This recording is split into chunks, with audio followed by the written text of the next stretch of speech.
Olá, seja bem-vindo ao Saúde em Foco. Quando se fala em anemia, você logo pensa em deficiência de ferro, pois saiba que essa doença é muito mais ampla e diversificada do que parece.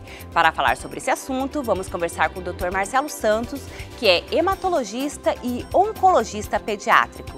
Seja bem-vindo, doutor. Muito obrigado. Obrigado pela oportunidade de estar aqui falando um pouco sobre essa doença.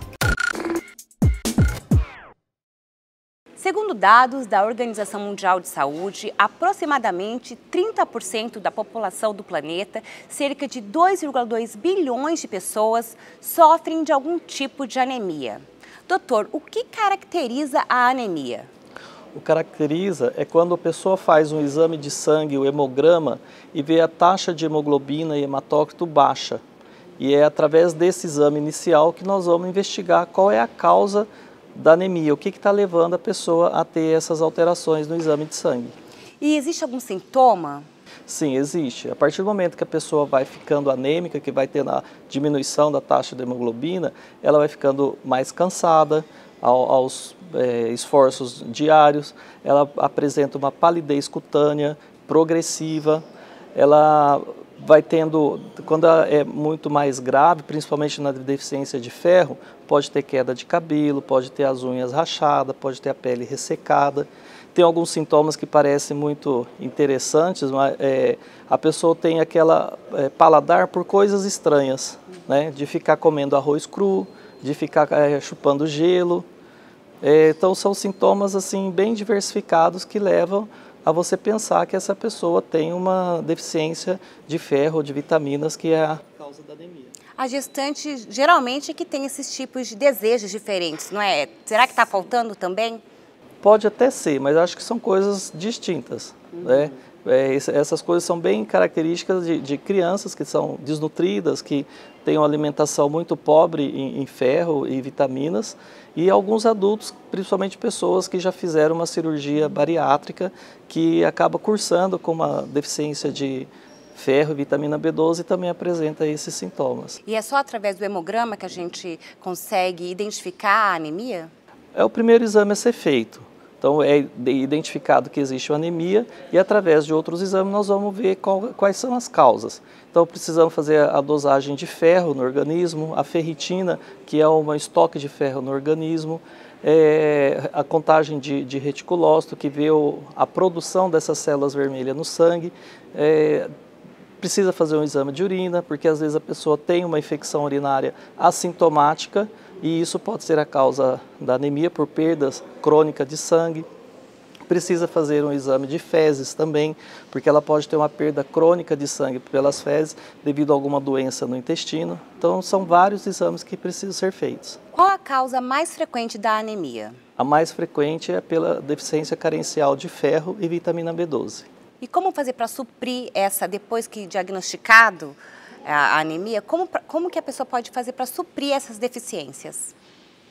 Primeiro, uma reeducação alimentar, porque na maioria das vezes, principalmente as crianças, elas possuem um erro alimentar importante, onde ela troca a alimentação rica em ferro por leite, principalmente. Então, aquela criança que lá para os 2, 3 anos de idade, que já deveria ter uma alimentação rica em ferro, comer feijão, comer carne, comer verdura de folhas escuras, essa criança acaba tomando mamadeira 5, 6, 7 vezes por dia, até 2 litros de leite por dia. Então, ela não vai ter fome, não vai conseguir ingerir esses alimentos, como também o próprio leite ele pode levar a um processo alérgico intestinal e ela ter perda de ferro através do intestino.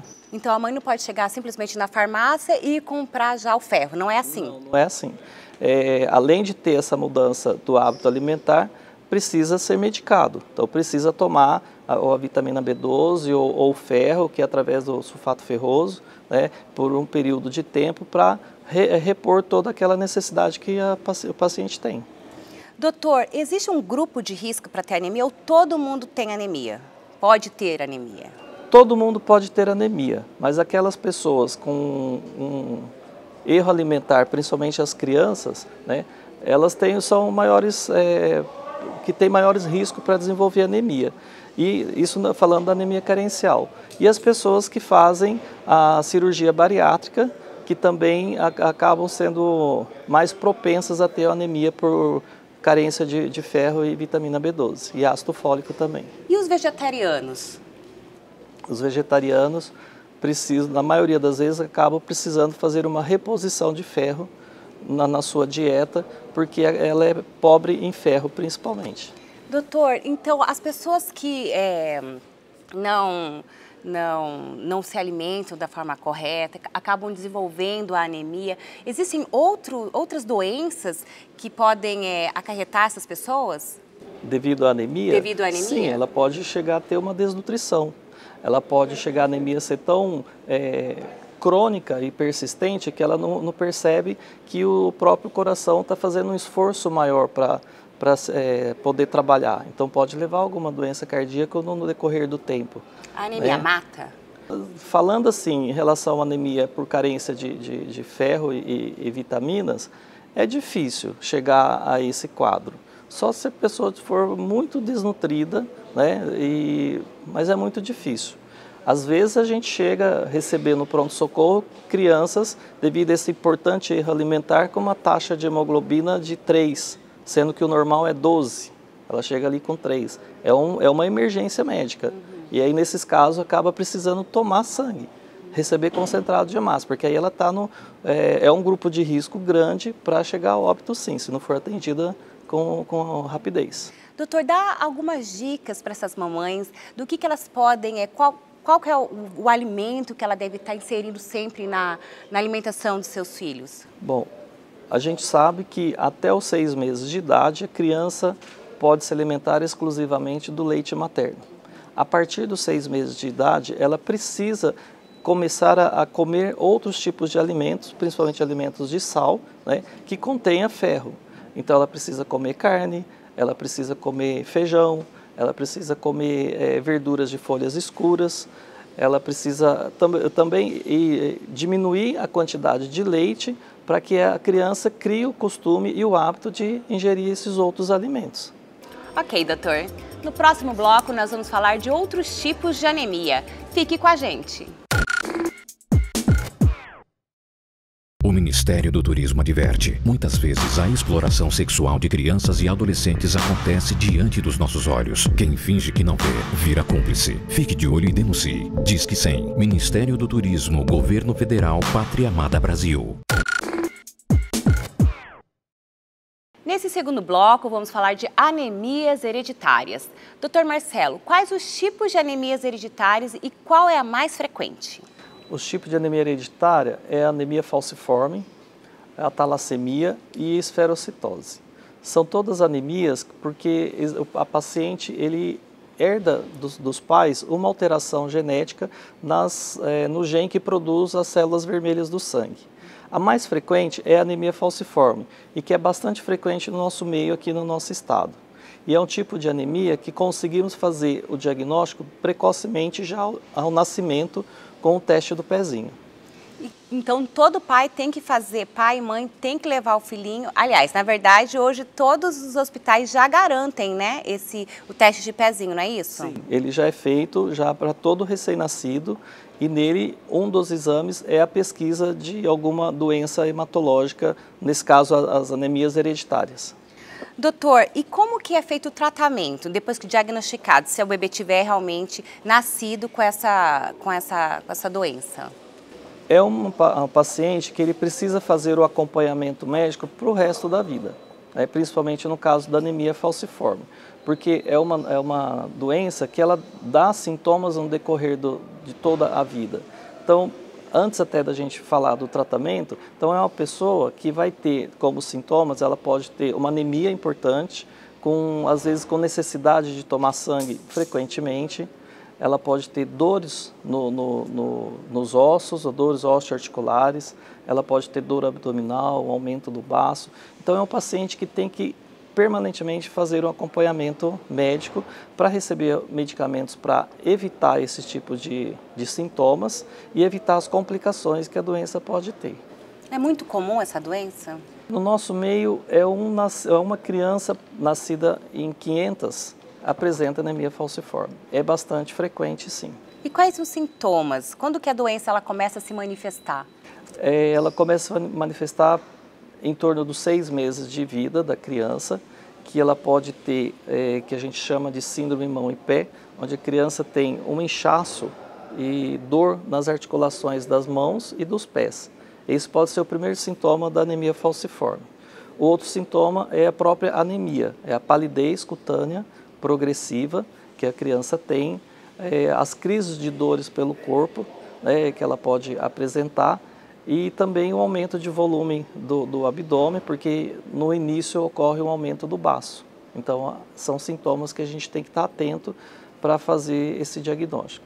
Depois da instituição da obrigatoriedade de realizar o teste de pesquisa desse tipo de anemia hereditária no teste de pezinho, diminuiu muito os casos complicados de anemia falciforme, porque a gente consegue prevenir para que elas não tenham essas complicações, né? Para isso a gente previne bem precocemente. É um avanço, né? É um grande avanço. E o maior avanço disso tudo, que é que hoje a anemia falciforme é uma doença que pode ser curada através do transplante de medula óssea. Então, se o paciente tem um outro irmão que não seja igual a ele, que tenha doença falciforme e que seja compatível, ele pode fazer o transplante de medula óssea e ser curado desse tipo de doença hereditária. E se não tiver, tem o banco, né? Ainda no Brasil, ainda não se faz esse tipo de tratamento com doadores não aparentados. Não? No Brasil não, mas fora do Brasil isso já é uma prática que vem aumentando a cada ano, cada vez mais, de fazer esse tipo de tratamento. Nós vamos chegar lá. Falta gestão? O que falta para poder fazer isso? São modalidades de tratamento ainda novas, né? Então, ainda não estão muito bem instituídas dentro do nosso país. Tá? Então, por isso que a gente ainda está começando, está engateando com esse tipo de tratamento aqui no Brasil. Mas, num futuro bem próximo, todo paciente com anemia falciforme vai ter condições de fazer o seu transplante e ter cura nessa doença. O que acarreta? Existem outras doenças que podem vir com essa anemia falciforme? Sim, pode, porque ela compromete todo o organismo, né? Então, a pessoa que, com o decorrer da vida, chegando na vida adulta, ela pode ter problema no coração, ela pode ter problema no fígado, ela pode ter problema no baço, pode ter problema no pâncreas. São várias alterações que a doença pode ter problema nos rins. Então, há uns 30 anos atrás, era uma doença onde a expectativa de vida das pessoas não chegava a 40 anos. Hoje, fazendo esse diagnóstico precoce desde o nascimento, fazendo o acompanhamento e todas as precauções das complicações da doença, hoje a pessoa acaba tendo uma vida normal como uma outra qualquer. Doutor, eu gostaria de saber, muita gente não sabe quem é o hematologista, né? E é necessário que toda mãe leve seu filho logo cedo para o hematologista?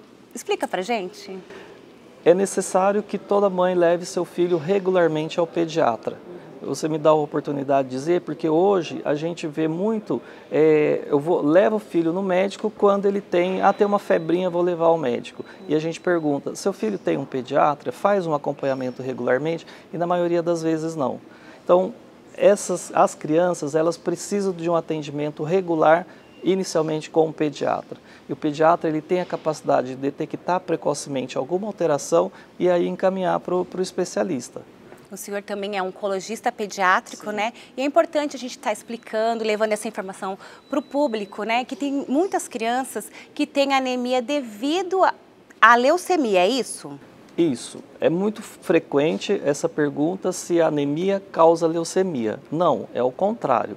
A anemia ela é um sintoma da leucemia. Então, toda pessoa, criança ou adulto, que tem leucemia, ela vai ter anemia. Porque na leucemia, inicialmente, ocorre a parada da produção do sangue normal.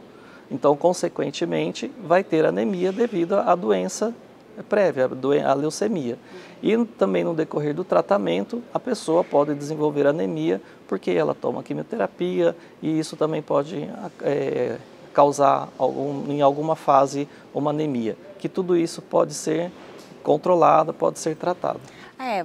é bom o senhor ter falado isso, tem muitas crianças que passam por um processo de quimioterapia, rádio, né? Sim. Como que fica a saúde dessa criança na questão da anemia, do sangue? Durante o tratamento. E depois também, doutor? Olha, é um período bastante difícil, né? Tanto para a criança como para a família em si. Ela precisa receber muitas medicações, ela acaba necessitando internar por causa de alguns problemas, intercorrências durante o tratamento. É uma fase difícil, mas ao mesmo tempo a criança ela supera muito rápido todas essas alterações, todas essas problemáticas que ela tem.